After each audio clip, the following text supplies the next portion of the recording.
Very good morning, everyone. So let us start with the next portion of transfer pricing. In the part one, we have discussed some sections. What was it? Section 92, we have discussed 92A, associated enterprises, 92B, international transaction, and 92C, computation of ALP. These sections we have discussed. Let us do a quick recap in just 1 minute or 2 minutes, what we have discussed in the last part. Then we'll continue with this part. First of all, section 92. Section 92 was telling you that when will transfer pricing provisions will be attracted. So it was telling you two things. Whenever there is an international transaction or specified domestic transaction. What is specified domestic transaction? That is yet to be discussed. We'll discuss that. Okay. First of all, international transaction. So 92 was telling us that whenever there is an international transaction or specified domestic transaction, then this transaction should be at arm's length price. It should be at the correct price, fair price, right?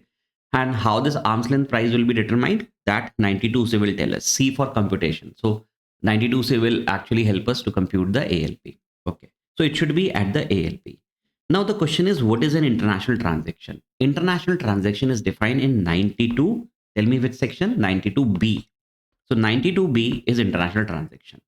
What is this definition was telling us? See, the name itself, don't learn anything, understand with logic. The name itself is telling us international transaction. So it means that this transaction must be happening with one of the non-resident. So 92B says that if there are two conditions to it, first of all, that international transaction is the transaction which is happening between associated enterprises. Plus, one of them should be a non-resident. Correct? Either one of them should be a non-resident or both of them can also be a non-resident. But please tell me, if both of them are non-resident, do we think that it will become an international transaction? No. If any one non-resident's income is taxable in India, then it will become an international transaction. Okay. So this we understood, that 92B was telling us that one of them should be at least a non-resident or both of them can also be. Then it should be between associated enterprises. Very important. Guys, if two enterprises are not associated, now we will not call that an international transaction. So they should be associated also. So what was associated enterprises? This was defined in section 92A. So we have done a big list, and that list was very easy. So 92A used to tell us that when these enterprises will become associated with each other. So generally there are three parameters. One is equity. If you control the equity, or if you control the management, or let's say there are some hidden controls. Generally there are three parameters to it. So what about equity? If one enterprise hold 26% or more equity voting right of another company, then you will become a associated enterprises. This was one. Management. If you have appointed, power to appoint or actually appointed. So if you have actually appointed more than, not exactly half, it should be more than half. If you have appointed more than half of the board of directors of the other undertaking, then you will become an associated enterprises. Also, even one executive director, if you have appointed even one executive director, then also you will become an associated enterprise. Correct? Hidden controls. So there are so many other hidden controls were there. What were they? Let's say, for example, you have given 51% or more of the loan to the other enterprises. 51% of what? 51% of the book value of the assets of that other enterprises, right? Other condition was, whatever the loan which one enterprise is, whatever the total borrowing of one enterprise is, you have given a guarantee of 10% or more of that.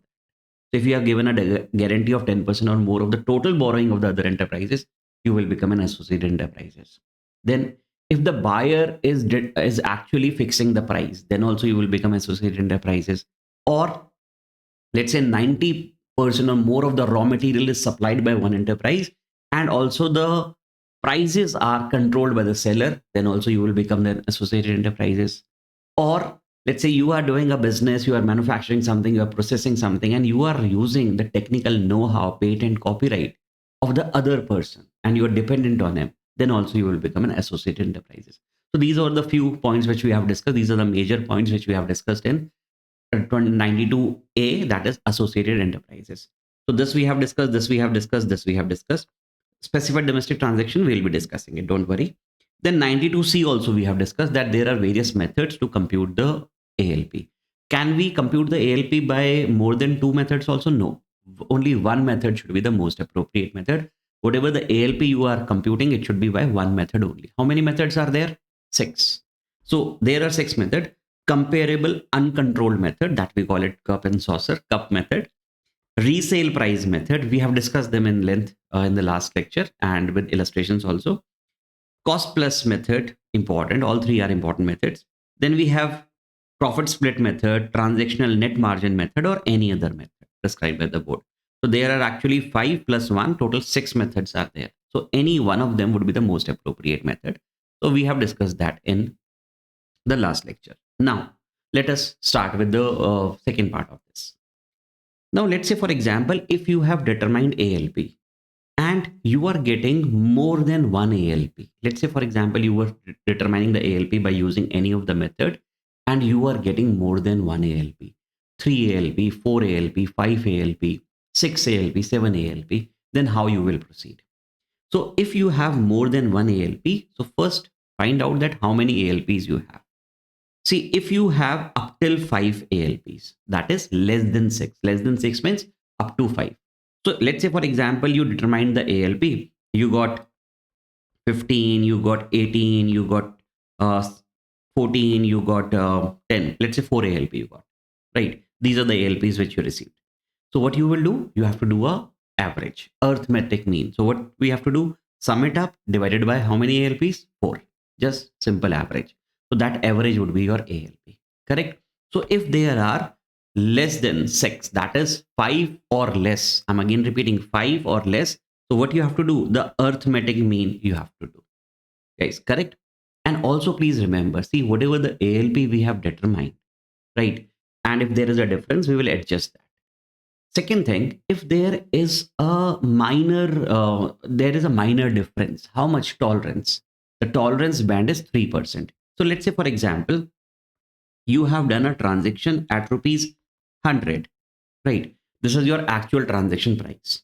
And let's say the ALP is determined within this tolerance limit of 3%. So let's say if ALP is determined as 101, 102, or even 103.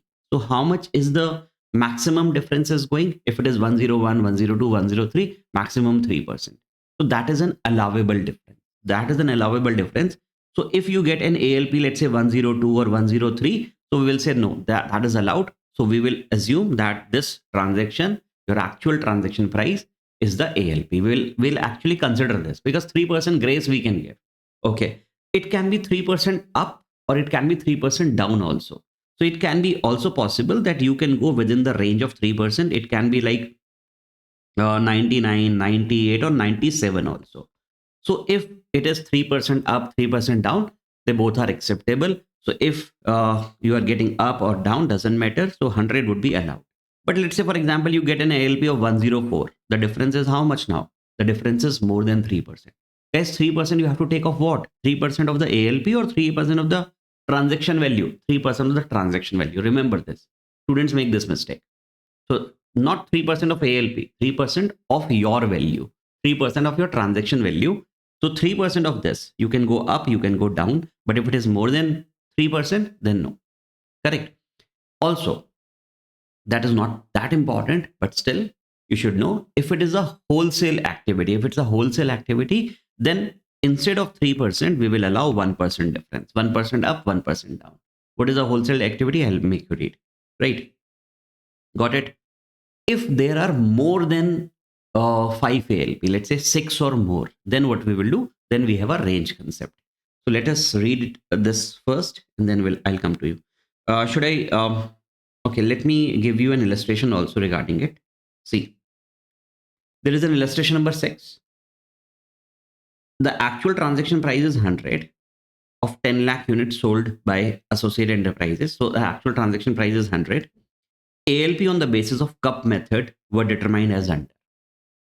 Price 1, price 2, price 3, price 4, price 5. So we got 5 ALP. So what we will do, it is not exceeding 6. So it is not exceeding 6. So, in fact, it is not 6 or more, right? It should be less than 6. So if it would have been 6 ALP, then I will not take arithmetic mean. If it is 6 or more, then I will go to the range concept. So here it is less than 6. So what we will do the average of it. So we will add them up, divided by 5. So we got 103.4. Correct. Now, how much is the actual transaction price? 100. And the ALP is 103.4. So what it is the difference is exceeding 3%? The answer is yes. What you will do? See, the difference is 3.4. And if you will see, 100 into 3% is 3 rupees. So actually, it is more than the tolerable limit. It is more than the tolerance band. So this ALP will be taken. Had it been, let's say, for example, if this would have been exactly 103 or little less than 103, then we would have taken 100 only. Then we would have allowed 100 only. Otherwise, the difference is more. So we will take 103.4 as ALP. Got it? Okay. If the ALP is 6 or more, then what you will do? You will do a range concept. You will do a range concept.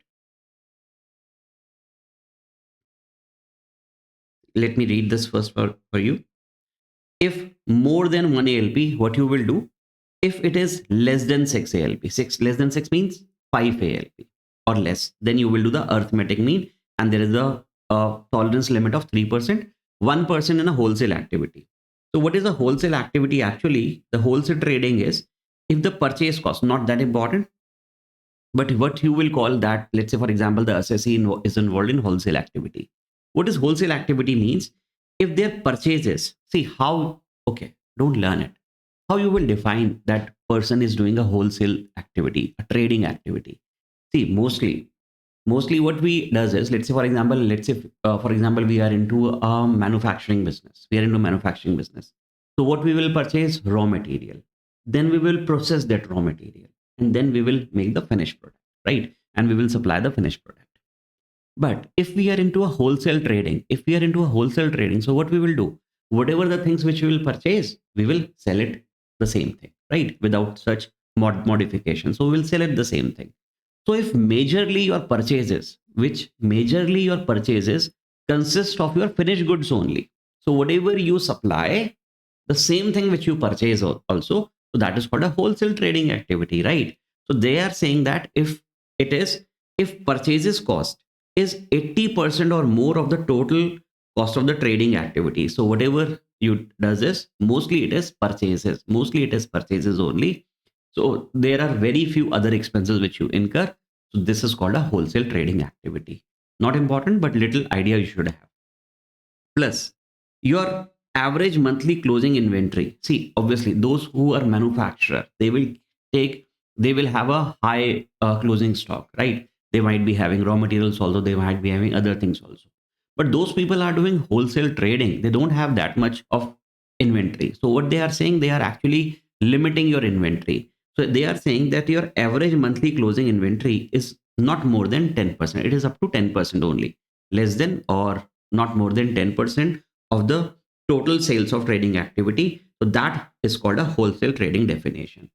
So I don't think that, guys, the examiner has never asked it. I don't think that he will ask this also, because this is not something which is very, very important. But at least you should have an idea that the tolerance band is actually 3%, but it becomes 1% in case of wholesale trading activities. Got it? Now, if we have more 6 or more ALP, then we will follow the range concept. But guys, please remember one more thing.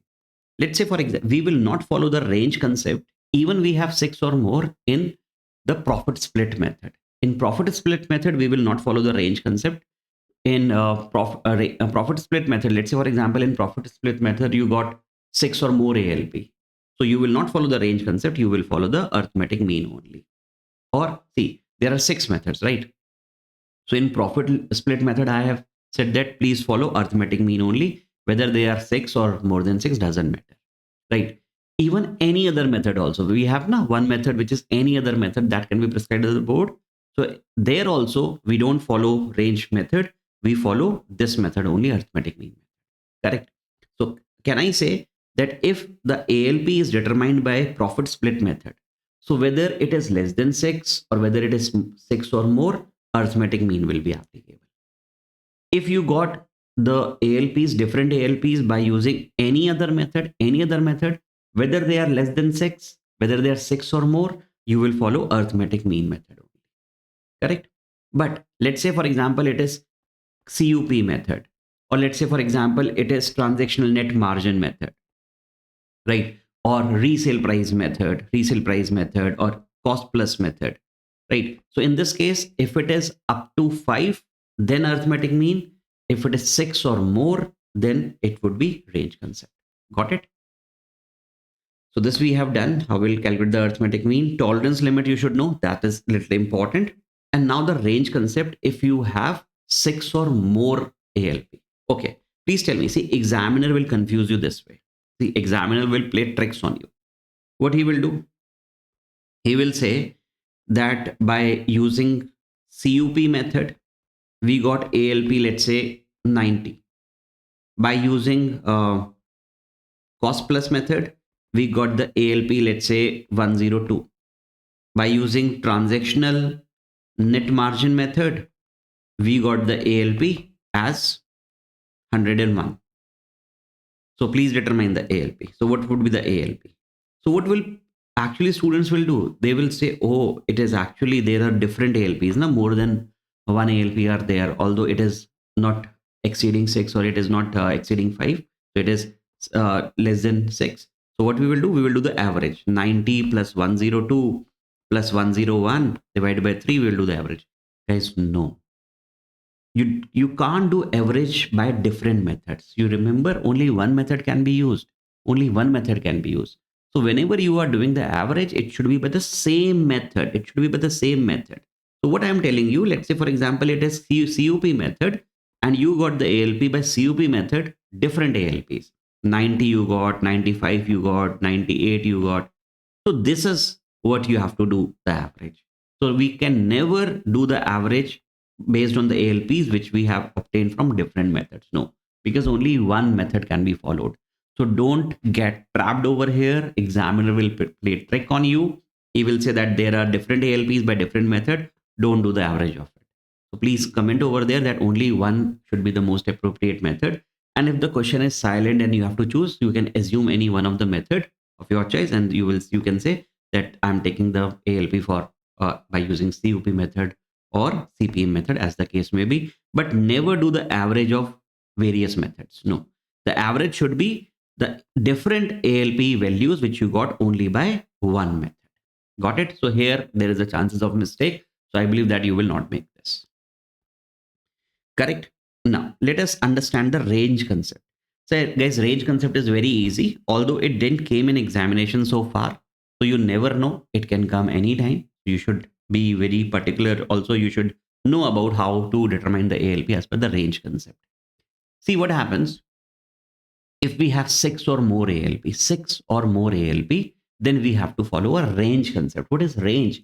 That if your ALP is falling under a particular range, until in a particular bracket, I can say, then we will allow it. We will allow that. Okay, your actually ALP is falling within a bracket, within this particular bracket, so we'll allow that ALP. But let's say for example, we have determined a particular bracket. We have, what is the bracket? Range. So let's say we have determined a particular range, but if your ALP is not falling in this range also, then we will not accept your price. We will not accept your price. We will accept actually the median of this range. So what happens is, let's say for example, if you have by any of the method, let's say by CUP method, you received some 6 or more than 6 ALP. Let's say you received 100, you received 102, you received 109, you received 98, 80, not 88, it would be too far, 95 and 110. How much it is? 1, 2, 3, 4, 5, 6. Let us take one more.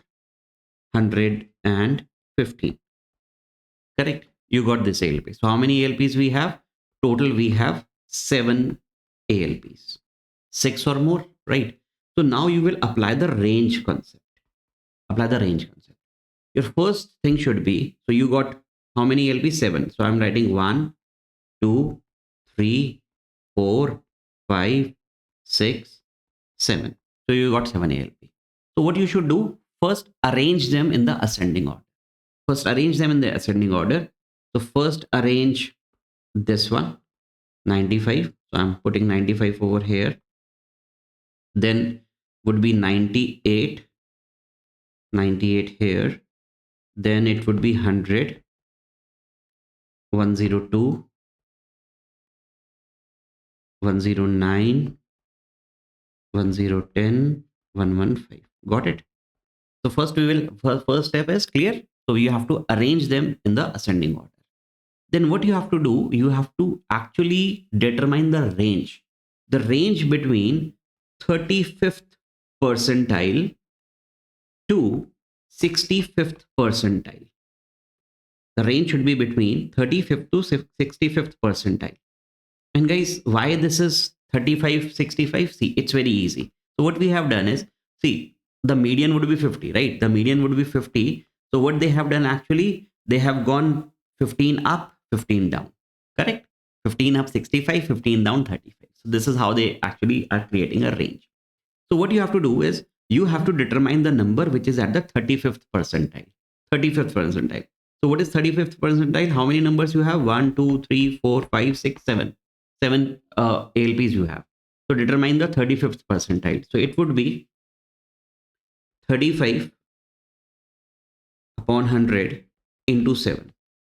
So how much it would be? 35 into 7%. So it would be 2.45. 2.45th number, right? And it would be 65 upon 100 into 7 numbers we have. So 65th percentile, 65th number, I can say 65th person number. So that would be 7 into 65th percent, 4.55th number. Now, what you have to do, what is the 2.45 number? Now, what is, see, what is the first number? 95. What is the second number? 98. What is the third number? 100. But you need 2.45th number. So see, 2.45th is something which is fractional. So you don't have that number. Na? So you don't have that number. So what you will do? You will go to the next number. So if this number which you receive is a fractional number, let's say it's a fractional number, right? We can, in other words, we can say it's not a whole number. So what you will do? You will go to the next number. So what you will take the third number. So the third number is what? 100. Got it? So in this case, you will go to the next number. That is the third number. If your 35th percentile or 65th percentile comes in fraction. So here also it comes in fraction, 4.55, right? So if this, they would have told fourth number, I would have taken some number now. But if they are taking me, they're giving me a fractional number, which is not a whole number. So what I will do, I will take the next number, which one is fifth number. At fifth number, what amount is sitting? 109. So this is my range, guys. This is my range. 100 to 109. Correct. Now, let's say, now just compare that. What is my transaction amount? What was my transaction value? Let's say your actual transaction price was coming somewhere, let's say 103. So please tell me whether it is within this range. The answer is yes, because this range is allowed. So 100 to 109, anything between 100 to 109 is allowed. So if it is within this range, inclusive these two also. So if it would have been exactly 100 or it would have been exactly 109, that is allowed. So we will say that, okay, if my number, if my actual transaction is falling within this range, so we'll say I am okay. So whatever is the actual price, that is actually ALP also. So we don't have to adjust anything. There is no difference. The assessee's income will not increase. Understood? Understood. But let's say, for example, the actual price is not falling within this range. Let's say the actual transaction value would have been any other number I am taking. Let's say, for example, less than 100 I am taking. Let's say it is 95 rupees. It is 95. So whether this 95 is falling within this range, the answer is no. Then what you will do? Then you will say, no, 95 is not your number because it is not even falling in our range. So what you will do? You will take the median of this. You will take the median of this. So what is median? The middlemost value. I believe that you remember your statistics now. Even you don't have to do this statistics. But the median number, the middlemost value. So what is the median number? 50th percentile. 50th percentile. So 50th percentile would be, how many numbers were there? 7, right? So you have to take the median of it, the middlemost value. So 50 upon 100 into 7th value. So you have to take 3.5th value. Again, this is 3.5th is what? 3.5th is again a fractional number, right? It's not a whole number. So what you will take? The next position, that is the fourth position. You will go to the fourth position. That what value is sitting on the fourth position? So it is 102. So 102 would be the ALP. So what you can say, 95 is not the ALP. Why? Because it is not falling within the range. It will be now this number, 102. Understood it? Easy? Okay. Let us read this much and then I'll explain you that if what would have been the scenario if this number would have been a whole number. But first of all, read till here. See, range concept, rule number 10 CA of the income tax rules, it is given. You don't have to remember the rule number, but you should know that how we compute the ALP if there is 6 or more ALP.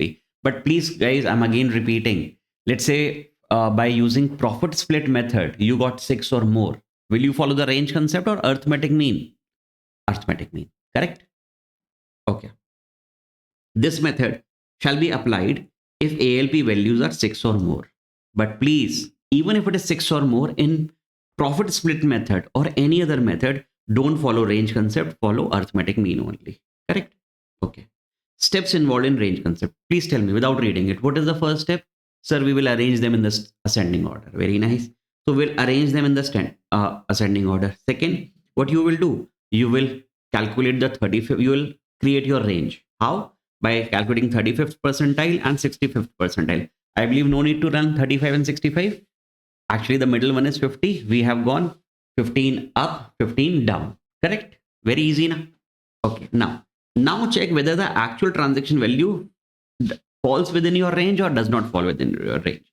If the answer comes yes, sir, it falls within the range. Very good.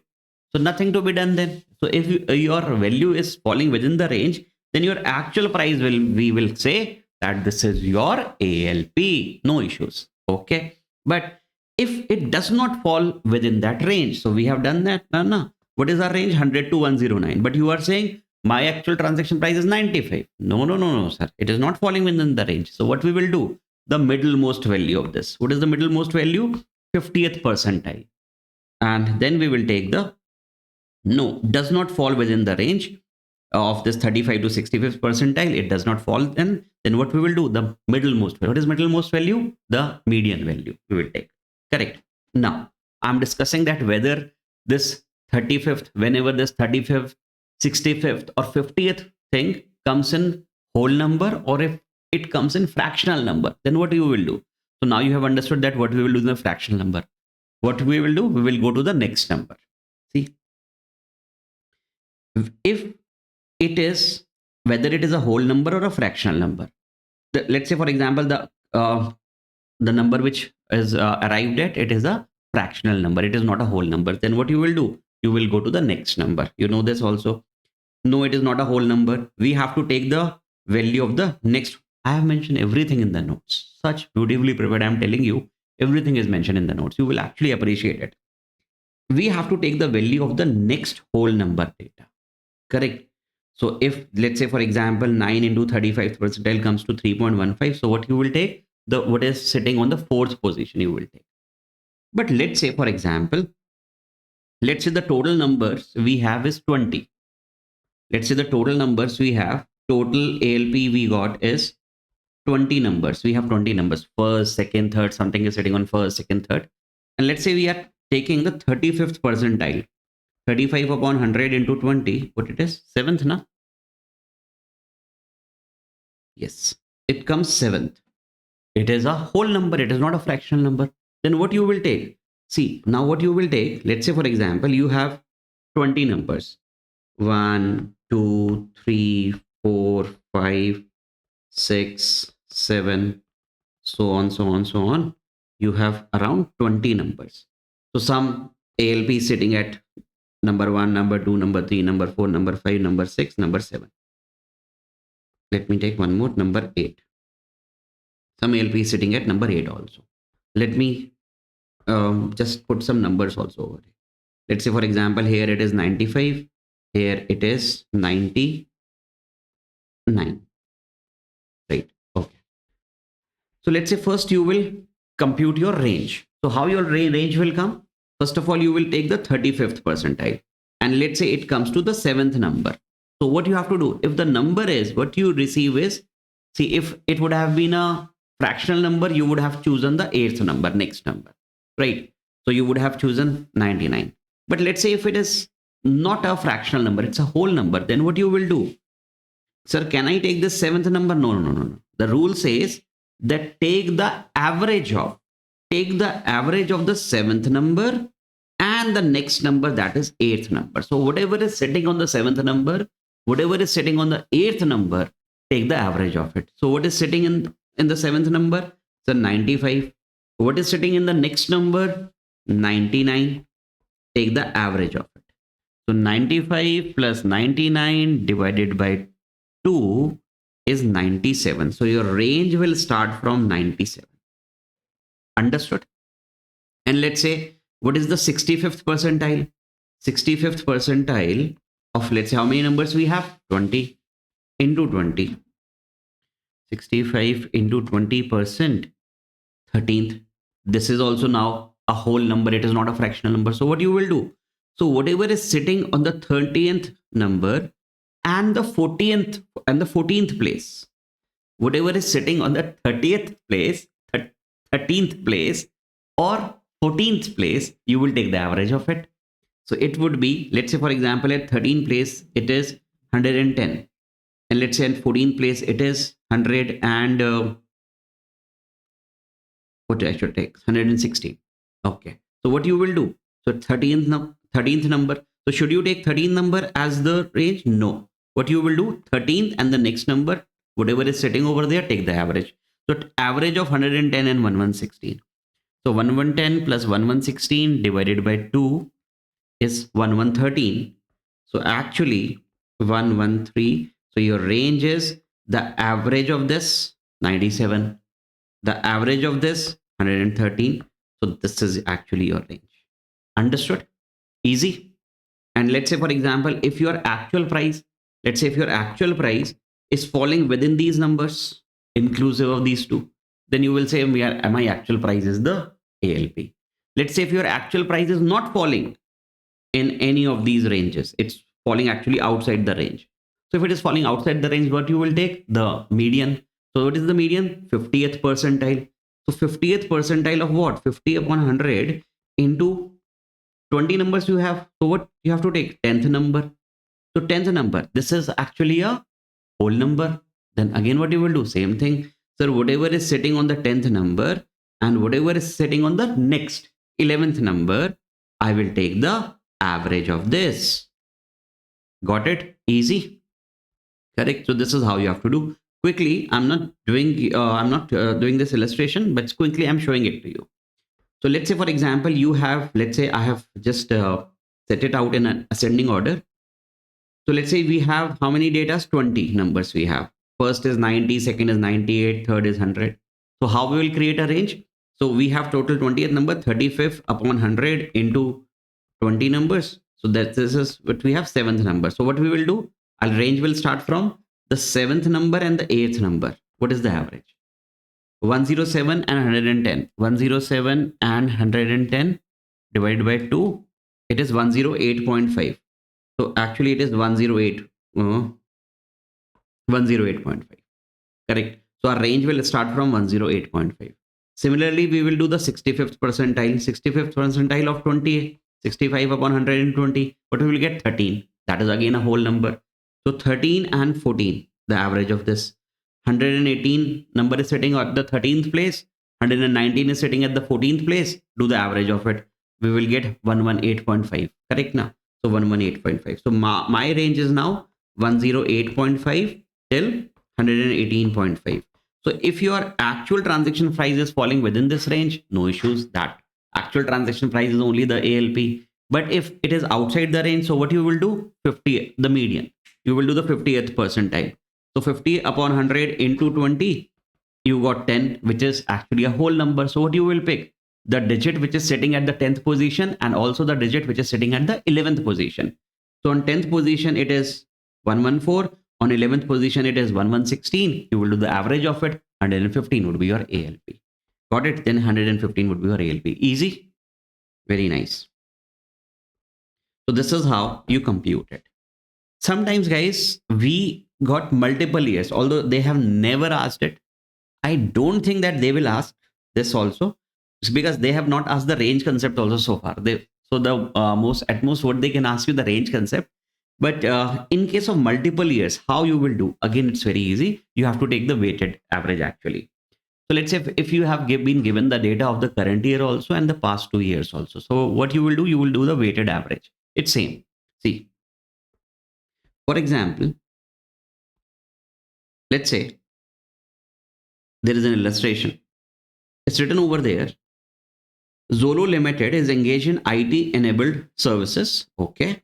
So it's an IT company and their operating profit to operating cost ratio is 10%. Okay. So their operating profit percentage with respect to their operating cost is 10%. So 10% is the profit margin. Okay. So they have done a transaction at 10%. Data for the whole current year and the last 2 years of the similar undertaking are available at the time of filing of ROI. So we have been given the data of the current year and the last 2 years. So this is current year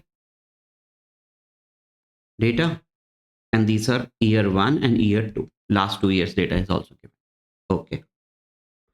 The weighted average shall be based upon the weight of the operating cost as computed below. So what you will do? You will do actually take the weighted. You will calculate the weighted price over here or weighted profit over here. So what you will do? It's very easy. So there are actually 7 companies which is given over there. So first of all, calculate the weighted average of everyone. So what it is here, the operating profit is this year is 35 of A Limited. Last year it was 10. Last to last year it was 12. Okay, this was operating profit. And what is the operating cost? 225, 150, 100. So what you will do? Just add them up. Just add them up, aggregate. So 35, 10, 12. So it becomes 57.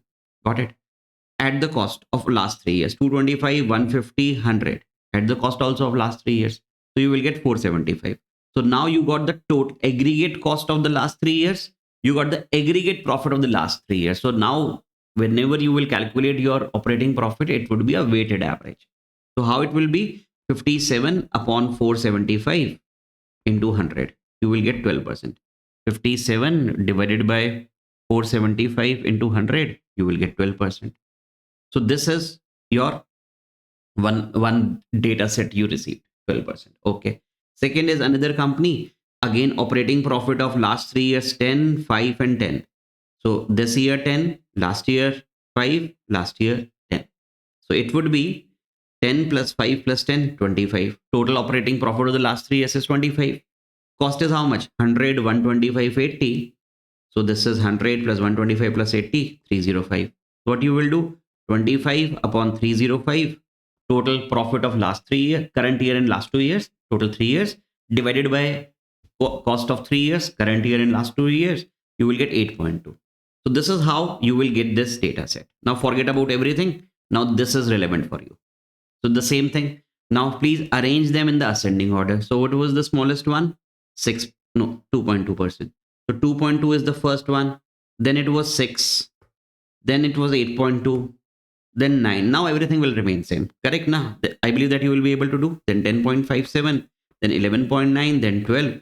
And now you will do. How many numbers are there? 7 numbers are there. Calculate the 35th percentile. I believe it will be on a fractional number. So if it's a fractional number, choose the next one. 65th percentile. If it is a fractional number, choose the next one. You will get your range. Understood? So this is how, when multiple years data set is given, this is how you will do. I don't think, personally, I don't think it will come, but still if it comes, it's very easy. Now you know it. Correct? So this is actually, now if you come to our summary, so let us see that what we have done so far. You should be very, very clear, guys. I'm telling you that you should be very, very clear that what is there in my chapter. So once your mind is clear now that what all provisions are there, what all sections are there, you will be able to revise it in such a systematic manner and you will get so much of good confidence over there. to face the examinations, and you will definitely pass with flying colors. Okay. See, now, first box almost we have done, except specified domestic transactions. Specified domestic transaction is very easy, but I'll be taking it later.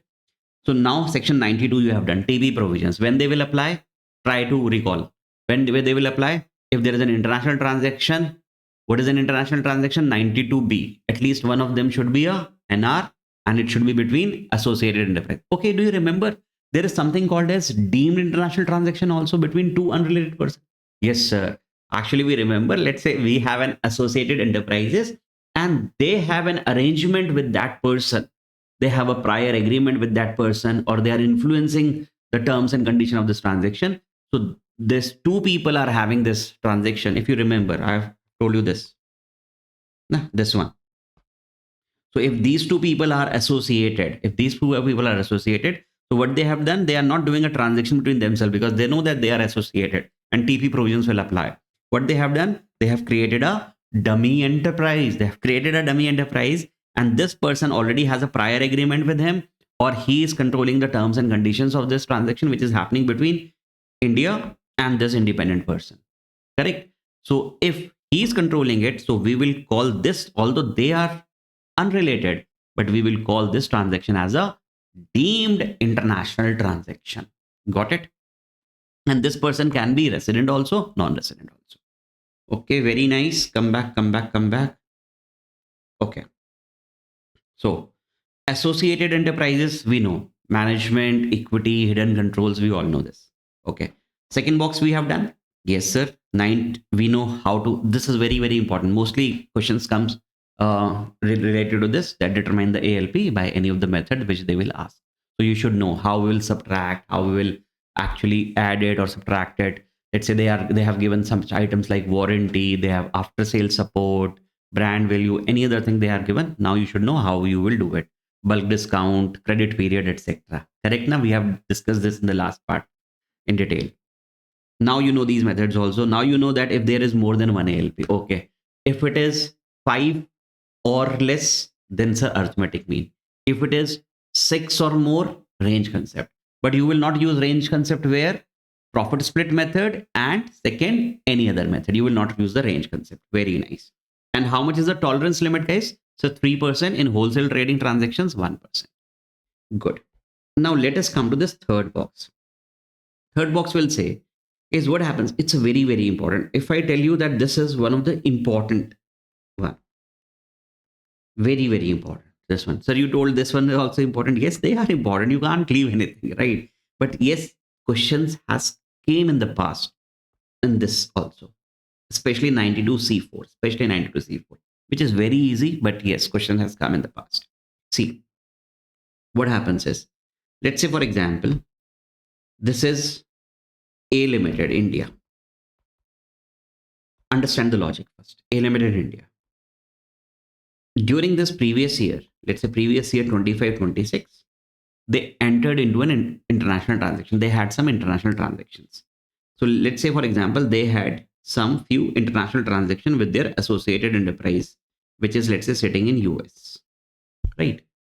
So since they have international transaction, so first of all, the law says, the transfer pricing provision says that you have to actually maintain some documents, which I will discuss later, right? Section 92D will say, section 92D, this is also a little important section. I'll discuss this. So if these guys have entered into a transaction with associated enterprises, these guys are supposed to maintain certain documents as prescribed. Second thing, these people also have to furnish a report. These people have to furnish a report, which their chartered accountant will help him to give the report of transfer pricing that there is an actually an international transaction. So under section 92CE, they have to give a report also, right? So they have to give a report also. Now let's say in this report, guys, they will mention that we had an international transaction, okay, and they will mention that how we have computed the ALP. They will mention this in this report, guys. They will mention that how we have computed the ALP, what method we have followed,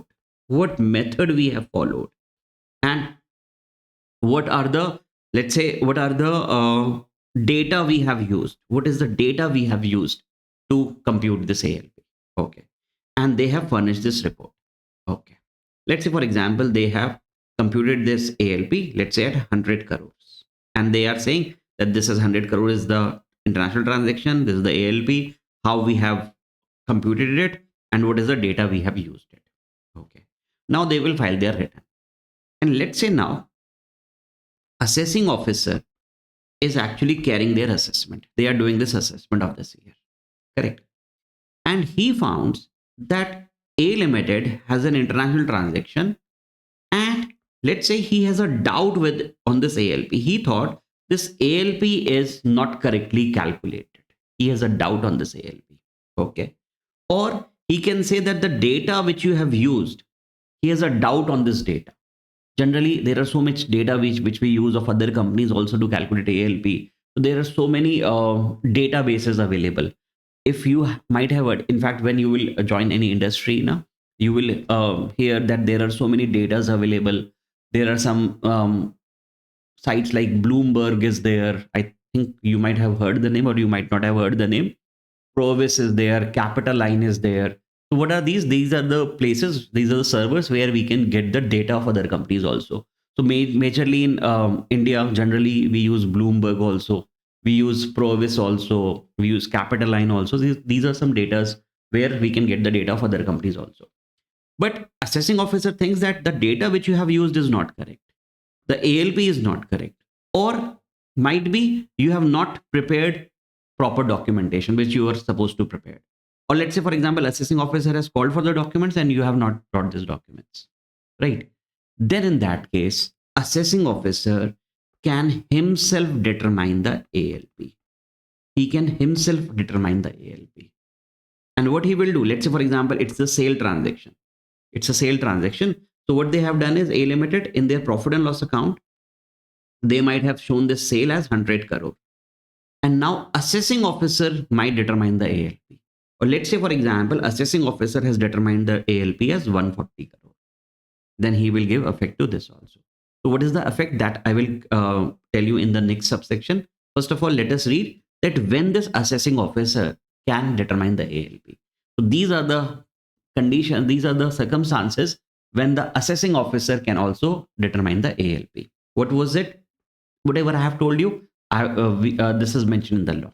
See, first of all, see, ALP determination by the department. So first of all, I'll talk about the assessing officer.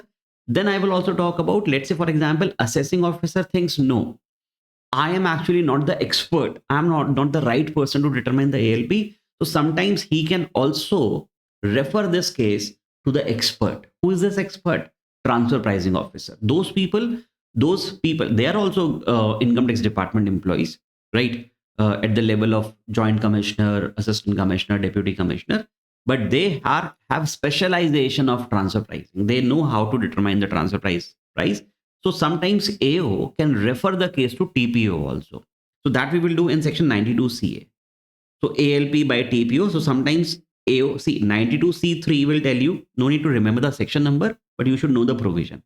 First of all, AO will think that, okay, let me calculate the ALP. So if he thinks that he can calculate the ALP, he will calculate the ALP.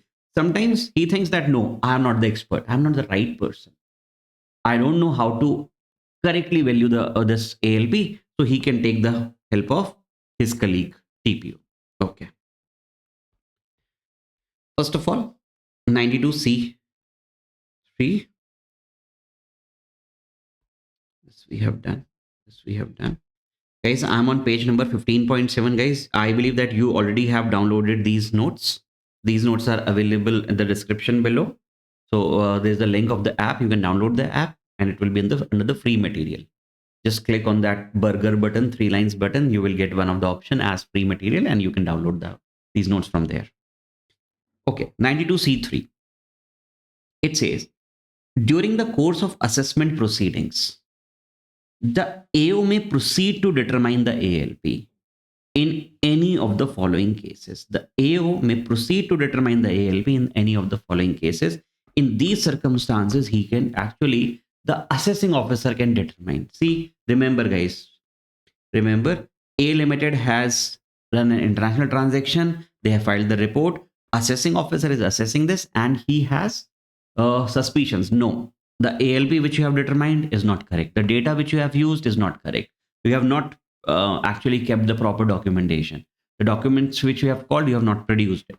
See, assessee has, during the course of proceeding, the AO may proceed to determine the ALP in any of the following cases. The AO may proceed. What he will do? Assessee has not determined the ALP as per the appropriate method. If the he thinks that the boss assessee has not computed the ALP, he is saying it is 100 crore. No, I don't think that it should be 100 crore. Second, assessee has not used the correct or reliable data for computing the ALP. The assessee has not used the reliable data, right? So whatever the data which he has used from Bloomberg, Provis, etc., I think that he has not used it from there. It's not a reliable data. Okay. Assessee has failed to maintain the documents as per 92D. The assessee is not maintaining these documents which he is required to. Or assessing officer has asked for the documents and you are not furnishing it. And the last one is assessee has not furnished the information documents as required in 92D. When we have called for the documents, we are not furnishing it. Then in any of these cases, the AO may proceed to determine the ALP. So what do you think, guys? Without giving him information, he will determine the ALP, or first he will give him an opportunity of being heard? First of all, he will give him, boss, because we found that your ALP is not correct. I'm giving you a notice that why I should not calculate your correct ALP. So first he will give him an opportunity of being heard. Thereafter, he will determine the ALP. Understood? So it says, so I'm repeating it once again, very important. That is the reason I'm repeating it. So when will AO will determine your ALP? The AO may proceed to determine your ALP if he found that the ALP which you have determined is not correct. Second, the data which you have used to determine the ALP is not correct. Third, you have not maintained the proper records. Or fourth, when we have called for the information, you have not furnished it. So we will give you an opportunity of being heard and then we will determine your ALP. Okay.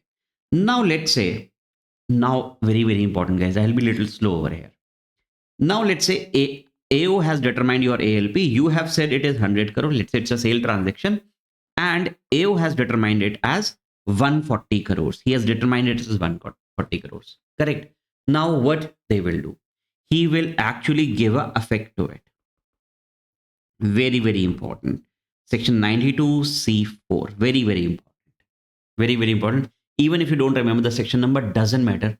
But this is something which is frequently asked in the examination. In the past, examiner has asked question on this. What is the effect when AO will determine the ALP?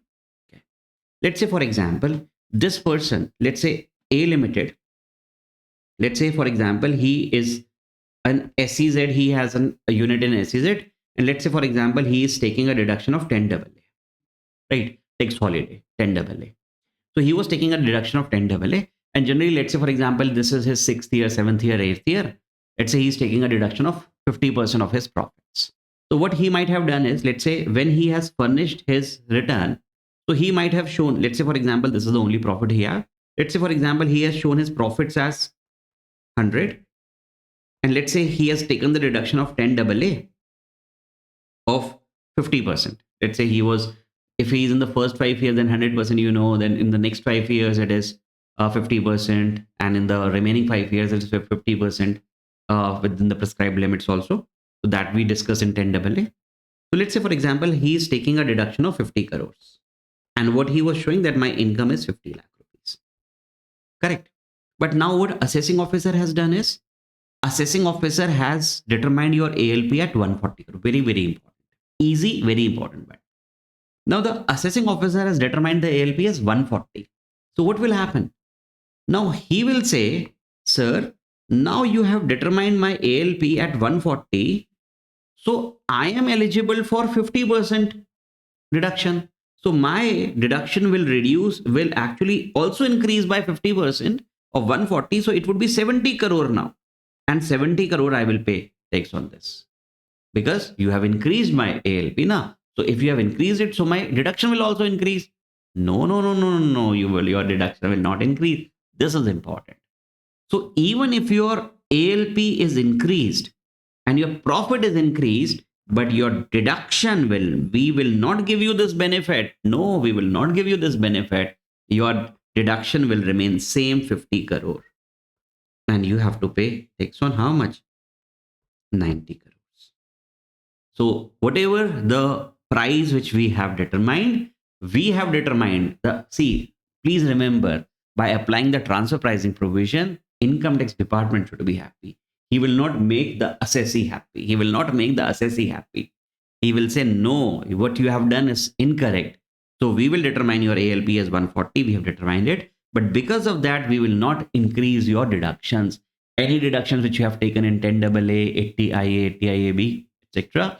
So whatever the deductions which you have taken in chapter 6A or 10AA, we will not increase that. Understood, guys? This is little important for examination. Second thing. Okay, first of all, read the first one.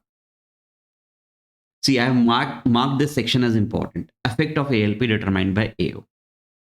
If ALP is computed by AO under section 92C3 and the assessee income is increased and we have increased the assessee income, then what will happen? The assessee cannot take enhanced deduction. He cannot, very, very important, guys. Very, very important. You can write very, very over here. So assessee cannot take enhanced deduction under section 10AA or chapter 6A on increase of such amount. So let's say, for example, I have taken the example that 100% deduction you were taking. Let's say you were in the very first year, assuming it. Now, PGBP income was 80 crore, less 10AA 80 crore, total income was nil. This is what you were saying it earlier. Now, we have actually increased your ALP.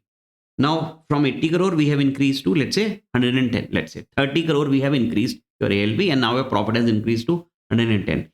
Can you say that, sir, now because I am getting 100% deduction, so can I take 100 crore rupees as a deduction and still nil? No, you can't take this. Your deduction will remain the same. So very, very important point. The assessee cannot enhance the deduction of 10AA or chapter 6. Got it? First effect, very important. Second effect. Now let's say, for example, from the point of view of his associated enterprises who is sitting in US. Let me erase everything. From the point of view of associated enterprises. See, what will associated enterprises say? For example, let's say, it's we have actually paid him something. Let us take another. Let us take a expense transaction, right? For example, A Limited has paid interest to them. For example, A Limited has paid interest to them. The international transaction is an expense now. They have actually paid interest, let's say, of 50 crores to associated enterprises, right? They are in US. Who is paying? A Limited in India. Resident is paying to them. So we understand that whenever we will do this in the chapter of non-residents, right, and our taxation, that whenever we pay interest to associate to outsider, to a non-resident, so this income is deemed to arise in India. So this person is also liable to pay tax on this 50 crore. So what A Limited will do is, whenever they have done actually paid 50 crores to them, so they might have deducted 10% TDS. 10% TDS, let's say 5 crore they have deducted and they have paid 45 crore to A. So their income is how much? 50 crore, which is taxable in India. Okay. Let's say the assessing officer say, no, A Limited, this interest which you have paid, we think that it's a very high amount. It's not a correct amount. Your interest should be, let's say, it should be 10 crore, not 50 crore. So AO has determined the ALP at 10 crore. Correct now? He's reducing your expenses. Obviously, Indian government will be happy because the expenses are getting reduced, the profit will increase. So what they have done is they have made your ALP at 10 crore. Now what this person will say? He will say, now I need a tax refund. Why? Because he will say, since department, you have said that this interest, the correct value of this interest should be 10 crores. So my income should be actually what? My income should be 10 crore. and TDS would have been deducted 1 crore, but already 5 crore TDS has been deducted. Please give me refund of 4 crore. This person will say, nah, that actually what you have done, you have reduced the interest amount, and since you have reduced it, it means that I have also earned less income. So my income computation will also change. Please give me the refund of TDS of 4 crore, and also I will pay tax as per 10 crore only. No, the law has strictly said that no. Transfer pricing provision is for the benefit of the revenue, for the benefit of the department, not for assessee you, not assessee, not for you, not neither for your associate enterprises also. So whenever the AO has determined the ALP, you will also not get any benefit. You will not get the refund of your TDS. Neither your income will not be recomputed as per this. We will take your income as 50 crore only. We will take your income as 50 crore only. Very, very important point. So here it is written, the other associated enterprises, let's say for example, they are sitting in US, cannot change their income. And the same type of example I have given it over here. Understood it? Okay. Next. See, we were discussing that the department can also compute your ALP. So first of all, assessing officer will try to compute your ALP. Let's say for example, assessing officer is in a position that he can compute your ALP, so he will compute it. Okay. But it might be the situation that assessing officer thinks, no, I am not capable enough to compute the ALP. Let me refer this case to my colleague. Let me refer this case to an expert. Who is an expert? Transfer pricing officer. Guys, these transfer pricing officers are generally at the position of, they are either the joint commissioner, they have got the specialized training in transfer pricing. So generally they are at the level of at least assistant commissioner, deputy commissioner, joint commissioner, right? They are at least of this level. Okay. So sometimes the assessing officer can refer this case to the TPO. This is 92CA. So let us discuss this. Reference to TPO. When can assessing officer can refer this case to TPO, and how will TPO will actually carry his role? How will he will actually perform his role? So this is 92CA, also an important section. Okay. Purpose of this section. Why? Assessing officer thinks, this assessing officer think, no, I am not the right person to calculate it. Let me refer the case. AO thinks TP adjustments needed an international transaction or specified domestic transaction in both the cases.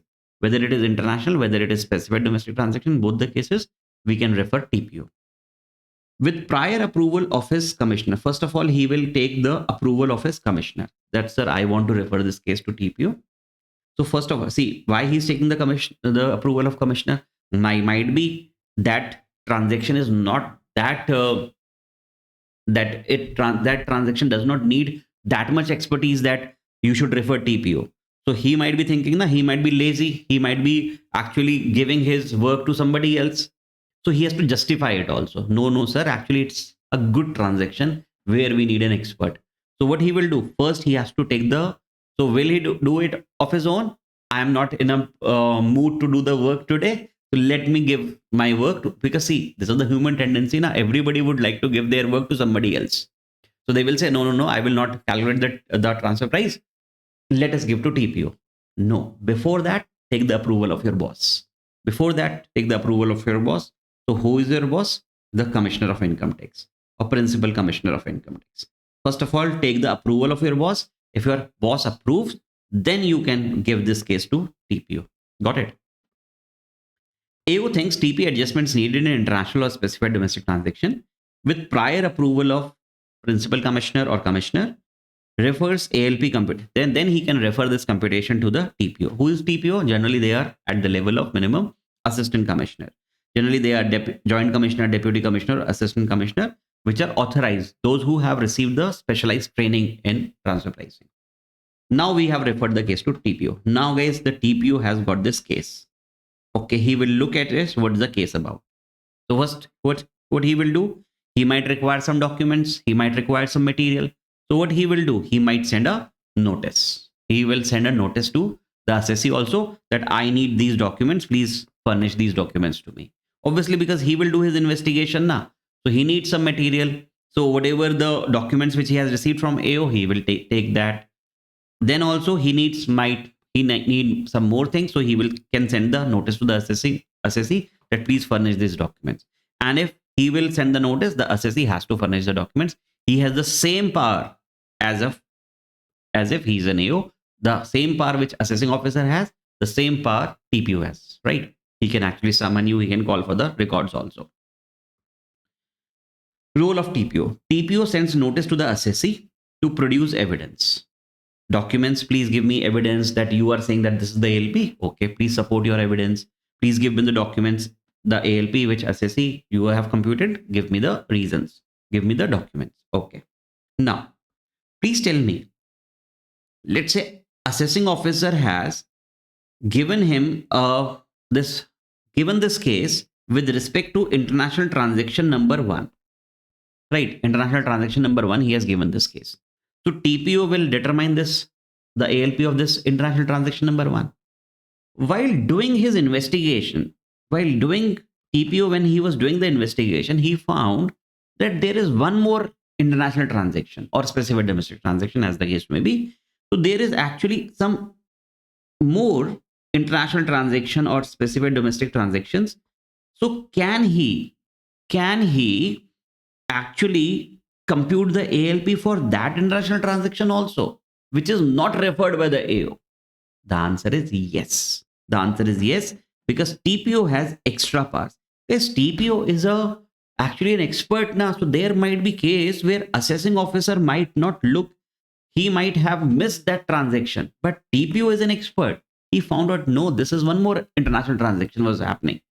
So I need to calculate the ALP of this also. Can he do that? Whether he has power? The answer is yes. He can do that. Even so, any transaction which is not yet referred by the AO, TPO has the power to do it. Even while investigating it, he found that there is any other transaction also which is even not reported by the assessee, but that is also an international transaction, specified domestic transaction, where ALP needs to be corrected. So he can do that also. So he has extra power. So I can say that he is a Superman. He is an extra power. Okay. So additional power of TPO, any other unreported international transaction or specified domestic transaction if he notices. Even TPO can compute ALP of such transaction also, even if such transaction is not referred by AO. So even if it is not referred by AO, he can compute it. Such transaction, if not furnished in TP report by the assessee, even the assessee has not reported this transaction, he has the power to compute the ALP for that transaction also, right? And then TPO will compute the ALP. So what he will do? So once he compute the ALP, he will pass his order. So he will pass his order, and after hearing the assessee, after looking at all the evidences, all the material which he has, he will do all the inquiry. After that, he will pass an order and he will compute the ALP. He will compute the ALP, obviously as per the most appropriate method. So he will also be using any one of the 6 methods, whichever is the most appropriate, and he will compute the ALP. Then what he will do, he will pass an order and he will give the copy of the order to the AO that this is my ALP, and also he will give the order to the assessee that this is my ALP. So he will give a copy of his order to AO also and to assessee also. And what is the deadline that till when he has to complete this this transfer pricing ALP? So he has to complete before the limit of the assessment, which is actually 12 months from the end of the assessment year. So before that 60 days he has to complete this. Why 60 days? Because the assessing officer also needs time to pass the assessment order. So he has to give this before 60 days. Second thing is that if due to let's say there is some stay of any court, high court, etc., there is actually some intervention and some days were lost. So if let's say for example he gets less than 60 days, so accordingly we will extend that thing so that he should get minimum 60 days time to pass his order. Okay. TPO can, let's say for example, if TPO has by mistake, he has actually computed ALP little bit wrong. It's not the 100% correct ALP, and he found that this ALP needs to be rectified. Can he pass a rectification for that? The answer is yes. He can rectify his mistake also. So the TPO can amend his order under section 154. So AO, if TPO will amend it, then AO will also amend it, right? One of the important thing is that obviously the TPO order is binding on the assessing. Very, very important. On this, sometimes examiner asks you the question. On this, the examiner has asked the question in the past. So please tell me, let's say for example, if TPO has actually computed the ALP and he has given it to the AO. AO thinks, no, no, no, no, this is not the good ALP. I will recompute the ALP. Can the assessing officer can do this? The answer is no. Whatever the TPO has found the ALP, now assessing officer has to follow this. So the order of TPO is binding on the assessing officer. I have highlighted this also, important, right? And this is also important. I have marked it. Remember that whenever the case is referred to TPO, the assessing officer will get 1 year extra, 12 months extra for the assessment. So as per section 153(4), it was, we have done this in the assessment proceedings also, right? And if I'll post a revision video for assessment procedure, I will discuss there as well. So in section 154, we have the time limit, 153, we have the time limit of assessment. So that time limit will be increased by 1 year. So what the time allowed for assessment by AO will be increased by 12 months, that is 1 year, where the case is referred to TPO. Correct? So this was 92 CA. Now there is an important amendment this year, which came in this section. Little important, right? Because this is an amendment, so examiner can ask you this question. Now, actually what happened is, to reduce the litigations, they came out with the block assessment concept. The same block assessment concept they have actually, it's not actually a block assessment, but yes, the block period concept they have introduced in this section also for transfer pricing. See, what happens is, let's say for example, A Limited. Let's say for example, A Limited has found out his ALP. Let's say for example, he's regularly doing this transaction. He's regularly doing this transaction with the associated enterprises. So what happened is, let's say this year they have calculated the transaction at, they have recorded the transaction as 100 crore, but AO is not satisfied. So what he will do, AO will determine the ALP, or he will refer the case to TPO. Correct. Please tell me second year also. Let's say second year also they have entered into this transaction, similar transactions with the associated enterprises. Again, AO will actually, what he will do, AO will determine the ALP, and he might also refer the case to TPO. Third year also they have doing a similar transactions, and again AO will do this. So in order to actually avoid these lengthy litigations, in order to avoid these lengthy procedures that always for a similar transactions again and again AO is doing it, again and again TPO is actually determining the ALP. So they brought a good concept. They brought a block assessment concept. They will say that today, although they have not yet made the rules of it, but still they have inserted this in the law. They said that if the case is referred to the TPO, and now TPO will determine the price. Now the assessee can place a request that TPO, the price which you will determine, we can follow this similar price for next 2 years also. So in order to avoid that every time AO is doing this determination of ALP and he's referring the case to TPO, so what assessee can do is he can request that, sir, whatever the TPO for this year, whatever you are computing the ALP, we will follow it, the same ALP, for at least next 2 years also. So this is the concept which has came from this year. Very important for this year. So ALP determined for 1 year. So whenever the ALP is determined by TPO in the 1 year, can be applied to similar transaction. If it is a similar, obviously if it is a different transaction, you cannot apply the same ALP. It should be a similar transaction. So can be applied to similar transaction for the next 2 consecutive years also. Correct. So if it is, let's say for example, previous year 24-25, we are determining the ALP. So it can be applied for previous year 25-26. It can be applied for previous year 26-27 also. For next 2 years also, we can apply this ALP. What we have to do? Assessee has to opt this. Assessee has to choose this. So first of all, assessee will apply for this in a prescribed format within a prescribed time.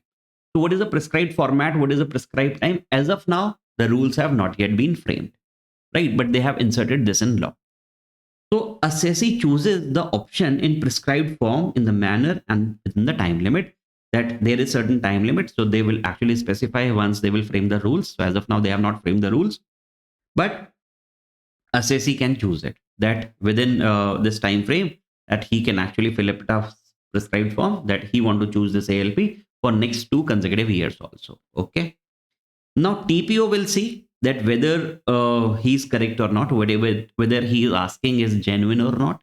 So TPO must validate the option. So he should, first of all, TPO will think over it that yes, he's whether he's entering into a similar transaction in these years or not. So TPO will validate the option. He will say yes, these are also the similar transaction within 1 month from the end of the month in which the option is exercised.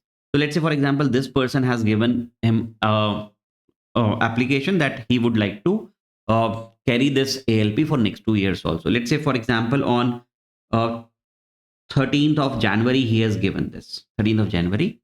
So he has to TPO first, he has to validate it. Within how many months? From the 1 month from the end of the month. From the whenever the option is exercised, let's say on 13th January. So end of the month would be 31st January. After that, 1 month, that is 28th of February. So by 28th of February, just done 1 month from the end of the month when this option was exercised. So whenever he will submit the form, come to the end of the month, and from there, 1 month, he will validate it. Then, if once he validated, so he will pass a written order declaring that whether the option is valid or not. So if he is saying that no, the option is not valid, he will pass a rejection order, or he can pass an acceptance order. Yes, the option is valid. So this benefit, but this benefit, guys, of next 2 years, very, very important. This is important. It is not available if your those years are under surge assessment. So this will not be applicable if those years are under surge cases, right? Now, what will assessing officer do? So once TPO will say that, okay, this ALP which I have determined for this year, this is also applicable for next 2 years. So what will assessing officer do? Obviously, assessing officer will take this because that TPO order is binding on him. So he will take this and he will make the assessment of those years also as per this order. So once AO receives TPO order, he must recompute income for next 2 years also and amend the assessment order. So whatever the order he might have passed of those years, so he will amend that order also as per the ALP, which is determined by TPO within 3 months from the end of the month in which the assessment was completed. So guys, as of now, this law is not complete. Reason being, because the forms, the manner, etc., has not yet been prescribed by the government. So as of now, they have inserted this law, but they will be coming out with the rules also, right? So this is 92CA. Now, let us come to 92CB.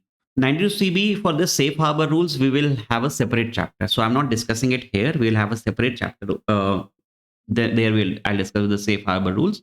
Now, what is safe harbor rules actually? Now, the government, what they had done is they have made a type of presumptive scheme. They have actually framed a presumptive scheme. They are saying, because since why it was happening, because the litigations in transfer pricing, are, because now see, we have so many global transactions, we have so many international transactions now, and the litigations is increasing day by day. So to avoid it, what they have done is they have made a safe harbor rule. They have made a kind of presumptive scheme that for some type of businesses, we are giving a range that if you are within this range, if you are actually showing your profit up till this particular percentage, or you are showing your value up to this particular value, then we are okay. We will not do your assessment. So it's a kind of a presumptive scheme they have brought. So this is safe harbor rules with respect to ALP. So all industries are not covered, guys. All industries are not covered. Very specific, very few industries are covered under safe harbor rules. That we will do separately. We'll do the revision of that safe harbor rule separately. Now, safe harbor rules are also applicable with respect to ALP also, and also applicable with respect to the business connections transactions also. So business connections transactions we will do in the NR taxation chapter. So this safe harbor rules is applicable. CBDT has the power to make the safe harbor rules for determination of the income referred in business connection cases. So business connection cases is not referred to, is not in transfer pricing. It is in, we'll do it separately under non-resident taxation, right? So we can determine the income also. So safe harbor rules, they have what because here also there was so much of litigations happening. So they said that okay, we are making the safe harbor rules for both types of transactions, for business connection cases also and for ALP determination also, right? And I've written it over here that we will be doing in a separate chapter. Okay. One more very important concept, advanced pricing agreement. So today I'm not taking this advanced pricing concept. I'll be taking in the next part, right? So let us continue this lecture of in the next lecture, in the next class. Thank you so much. And please, guys, if you have come till here, please do comment, guys, how you are actually finding these videos. Any other chapters you want me to take it, please do let me know. And please like the video. Please do like the video. And if possible, share with your friends. Thank you so much. Bye and take care.